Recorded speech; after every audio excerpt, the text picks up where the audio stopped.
அதானி விவகாரத்தில் முறைகேடுகளை சுட்டிக்காட்டுவது தேச துரோகம் ஆகாது என்றும், அதானியை காப்பாற்றவே மத்திய அரசு இந்தியாவை அமெரிக்காவிடம் அடகு வைத்துவிட்டது என சபாநாயகர் அப்பாவு நெல்லையில் தெரிவித்துள்ளார். நெல்லை பாளையங்கோட்டையில் உள்ள வட்டார தடவியல் அறிவியல் ஆய்வகத்தில் 5,06,90,000 ரூபாய் மதிப்பில் புதிதாக கட்டப்பட்டுள்ள மரபணு ஆய்வகத்தை முதலமைச்சர் மு.க.ஸ்டாலின் சென்னையில் இருந்து காணொலி காட்சி வாயிலாக திறந்து வைத்தார். தொடர்ந்து புதிதாக திறக்கப்பட்ட மரபணு ஆய்வகத்தில் தமிழக சட்டப்பேரவைத் தலைவர் அப்பாவு குத்துவிளக்கு ஏற்றி பணிகளை தொடங்கி வைத்தார். பின்னர் செய்தியாளர்களிடம் பேசிய அப்பாவு, அதானி விவகாரத்தில் முறைகேடுகளை சுட்டிக்காட்டுவது தேச துரோகமா என கேள்வி எழுப்பினார்.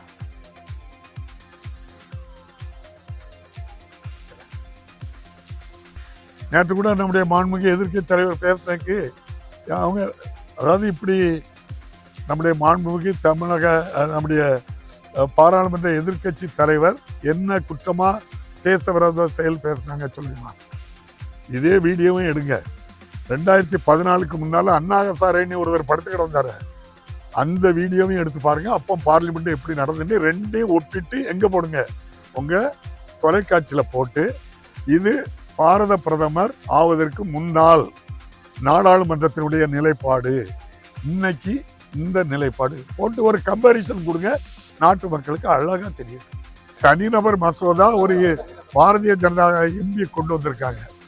இவன் நீங்க பத்திரிகைகள் தான் அதுக்கு விளக்கம் கொடுக்கணும். பார்லிமெண்ட்ல ஒரு விஷயத்தை எடுத்து பேசுறாரு ராகுல் காந்தி. என்ன விஷயம்? விவசாயிகள் நிறைந்த நாடு இந்தியா. 48 முதல் 54% பேர் விவசாய தொழிலை நம்பி இந்தியாவில் வாழ்றாங்க.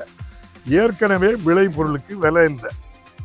இந்த சூழல்ல அமெரிக்காவிலிருந்து தங்கு தடையின்றி விவசாய பொருட்கள், உற்பத்தி பொருட்கள் 0% இறக்குமதி வரியில இந்தியா முழுதும் விற்பதற்கு அனுமதி கொடுத்திருக்காங்க. அது ஏன் கொடுத்தீங்கன்னு யார் கேட்கா? மாண்புமிகு எதிர்க்கட்சி தலைவர் நாடாளுமன்றத்தில் கேட்காங்க. இதுல என்ன தேச விரோதம் இருக்குன்னு நீங்க சொல்லுங்க. இது தேச விரோதமா இல்லையான்னு நீங்க தான் சொல்லணும். ஒரு இறையாண்மை உள்ள இந்திய அரசியலமைப்பு சட்டத்துக்கு உட்பட்டு ஆட்சி செய்த இந்தியாவினுடைய ஒரு பிரதமர் அமெரிக்கா சொல்ற இடத்துல ரஷ்யாவில் ஆயில் வாங்கக்கூடாது. அமெரிக்கா சொல்றதுக்கு யாரு, அவருக்கு என்ன ரைட் இருக்கு? வெனிசுலா ஆயில் தான் வாங்கணும், அவருக்கு என்ன ரைட் இருக்கு? நீங்க வருஷத்துக்கு ஒரு 5 ஆண்டு காலத்துக்குள்ள 45 லட்சம் கோடி ரூபாய்க்கு என்கிட்ட வர்த்தகம் பண்ணணும். நீங்க யாரையா சொல்றதுக்கு? உலகத்துல எந்த நாடும் என் இந்தியாவை சொல்றதுக்கு அடக்கிறதுக்கு யாரு? ஆகவேதான் சொல்றாங்க பாரத் மாதா கி ஜெய் அப்படி சொல்லிட்டு பாரத் மாதாவை கொண்டு ட்ரம்ப் கிட்ட கொடுத்துட்டீங்களா? அதானே கேட்காங்க. இதுல என்ன தேச விரோதம் இருக்கு சொல்லுங்க. நீங்க யார் செய்தது தேச விரோதம்? இந்திய விவசாயிகளை நசுக்குகின்ற அழிக்கின்ற ஒரு செயலை நம்முடைய மாண்புமிகு பாரத பிரதமர் செய்யறத பாராளுமன்ற எதிர்க்கட்சி தலைவர் கேட்காங்க.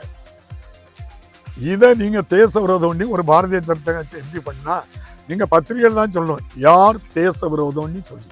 இந்திய திருநாட்டை நான் எங்க என்ன வாங்குவேன், நான் எந்த பொருளை இறக்குமதி பண்ணுவேன், எந்த பொருளை ஏற்றுமதி பண்ணுவேன்னு பிரதமர், அமைச்சரவை, நாடாளுமன்றம் மேலவைக்குத்தான் முழு உரிமை இருக்கு. மக்கள் பிரதிநிதிகள் நீங்க யாருக்கிட்டையும் கேட்காம அதானி மேல ஒரு வழக்கு இருக்கு அமெரிக்காவில்.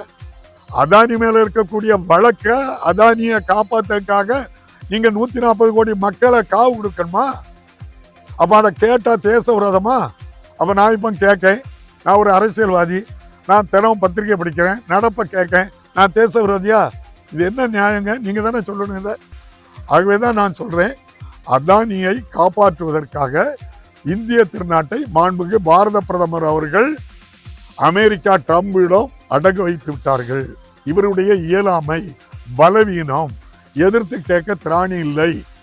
சைனா சொல்லிச்சு, சைனாவுக்கு 100% வரின்னு ட்ரம்ப் சொன்னாரு. அடுத்த வார்த்தை ஜி ஜின்பிங் சைனா அதிபர் சொன்னாரு, அதே 100% வரியை நீங்க இறக்குமதி பண்ண பொருளுக்கும் கொடுப்பாரு. இதுவரை நம்ம கேட்டிருக்கோமா? அப்படி 0% இறக்குமதி பண்றாரு. 0% நீ என் பொருளை வாங்கினாதான் நான் இதுக்கு ஏற்றுக்கிடுவேன்னு கூட சொல்ல முடியலையா?